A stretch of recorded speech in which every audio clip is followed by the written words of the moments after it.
In Westeros, marriages aren't about love, they're about power.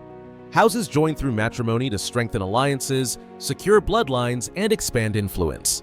But beneath the political calculations, some unions develop genuine affection, while others descend into hatred so intense it tears realms apart. In this video, I'm ranking the major power marriages from House of the Dragon based on something rarely discussed in the Seven Kingdoms: actual affection between husband and wife. From cold political arrangements to partnerships that blossomed into something real, we'll examine which couples genuinely cared for each other and which were doomed from their wedding night. But before we dive in, let me clarify something. This isn't about which marriages were happiest or most functional. It's about the genuine feelings between two people thrust together for political gain. Some of these rankings might surprise you, while others, well, their place on this list was never in question. So let's count down the major power marriages from House of the Dragon, ranked by true affection, starting with Number 10. Daemon Targaryen and Rhea Royce. The Bronze Bitch, as Daemon not so affectionately called her. This marriage between the king's brother and the heir to Runestone was doomed from the start. Arranged by King Viserys to get his troublesome brother away from court, this union had absolutely zero affection on either side. Daemon despised the Vale and his wife in equal measure, spending as little time with her as possible. Rhea, for her part, seemed to hold nothing but contempt for her absent husband. Their interactions were limited to bitter remarks and thinly veiled hostility. The true depth of Daemon's hatred became clear when he returned to the Vale and murdered Rhea after she suffered a riding accident. Not content with just abandoning his wife, Daemon ensured she wouldn't stand in the way of his future ambitions. As far as affection goes, this marriage didn't just lack it, it actively fostered the opposite. Number 9. Aegon II Targaryen and Helaena Targaryen. Brother-sister marriages were common for Targaryens, but that doesn't mean they were happy. The union between Aegon II and his sister Helaena represents one of the coldest arrangements in the Dance of the Dragons era. Aegon showed little interest in his sister wife beyond his duty to produce heirs. He openly kept mistresses and spent minimal time with Helaena. For her part, Helaena seemed to accept her role with quiet resignation, focusing on their children rather than trying to win her brother's affection. What makes this marriage particularly tragic is that despite the lack of romantic love, Helaena was a devoted mother to their children. When their son Jaehaerys was murdered as revenge against Aegon in the infamous blood and cheese incident, Helaena descended into madness and eventually took her own life. Aegon's reaction? Political rage rather than personal grief, showing just how little genuine affection existed between them. Number 8. Corlys Velaryon and Rhaenys Targaryen. The Sea Snake and the Queen Who Never Was had a marriage arranged for political advantage, joining the realm's greatest naval power with the Targaryen bloodline. But unlike many political marriages, theirs developed into something resembling mutual respect, if not passionate love. Corlys and Rhaenys operated as partners in many ways. They built House Velaryon into the wealthiest family in the realm, raised 2 children, and maintained a united front in council meetings. When Rhaenys was passed over for the throne, Corlys supported her claim and harbored resentment on her behalf for years. What keeps this marriage from ranking higher is the question of Corlys' fidelity. Historical accounts suggest he fathered multiple bastards during his legendary voyages, indicating that whatever affection existed between them had clear boundaries. Still, their partnership showed more genuine care than many marriages in Westeros, even if it fell short of true love. Number 7. Viserys I Targaryen and Alicent Hightower. This marriage, which would eventually split the realm in two, began with at least some genuine affection, at least from Viserys' side. After the death of his beloved first wife Aemma, Viserys found comfort in the young, charming Alicent, who had been reading to him during his mourning period. Early in their marriage, there seemed to be real warmth between them. Viserys appreciated Alicent's intelligence and companionship, while she appeared to care for him beyond her father's political ambitions. They produced 4 children together and, for a time, appeared to have a functional royal partnership. However, the seeds of discord were planted early. Alicent's insistence that her son Aegon should inherit over Viserys' daughter Rhaenyra created a rift that widened over the years. By the end of Viserys' life, whatever affection had existed was buried under years of political maneuvering and bitter disagreements. His final words, mistakenly interpreted by Alicent to support her son's claim, showed just how far apart they had grown. Number 6. Laenor Velaryon and Rhaenyra Targaryen. This marriage between the heir to the throne and the son of the realm's richest family was purely political, complicated by Laenor's preference for men. Yet, surprisingly, it developed into a partnership based on mutual understanding and respect. Rhaenyra and Laenor entered their marriage with open eyes. Both understood it was a political necessity, and both had their own desires that couldn't be fulfilled within the marriage.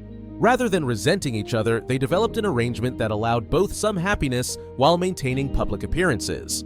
What places this marriage higher than others is the genuine care they showed for each other's well-being. They weren't in love, but they weren't enemies either. Laenor supported Rhaenyra's position as heir, while she accepted his sexuality without the bitterness that might have poisoned their relationship. When Laenor was killed, actually escaping to the free cities, Rhaenyra showed genuine grief, suggesting that despite the arrangement's nature, real affection had developed.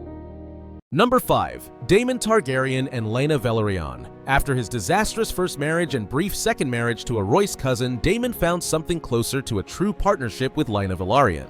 Both dragon riders, both adventurous spirits, they seemed well-matched in temperament and ambition. During their time together, Daemon and Laena lived in Pentos, away from court intrigue, suggesting a desire to actually enjoy each other's company. They had twin daughters together, and by all accounts, Daemon was more attentive to Laena than to any of his other wives up to that point. What makes this marriage notable is that it wasn't necessary for either's political advancement. Daemon chose Laena after being rejected by Rhaenyra, and Laena chose him over potentially more advantageous matches. When Laena died in childbirth, Daemon showed genuine grief, indicating that whatever had existed between them went beyond mere convenience. Number 4. Jaehaerys I Targaryen and Alicent Targaryen. Though they ruled before the events of House of the Dragon, no ranking of Targaryen marriages would be complete without the old king and good queen Alicent. Their 46-year marriage set the standard for royal partnerships in Westeros. Jaehaerys and Alicent married for love, defying their regent's wishes. Throughout their long reign, they ruled as true partners, with Alicent's counsel often tempering Jaehaerys' decisions. They produced 13 children together and remained devoted even through the tragedies of losing many of those children. What keeps them from ranking higher is the year of separation, when they lived apart due to disagreements over women's inheritance rights. This rift showed that even the most loving royal marriage could be strained by political differences. Still, they reconciled and remained together until Alicent's death, after which Jaehaerys was never the same, showing the depth of his affection for his queen.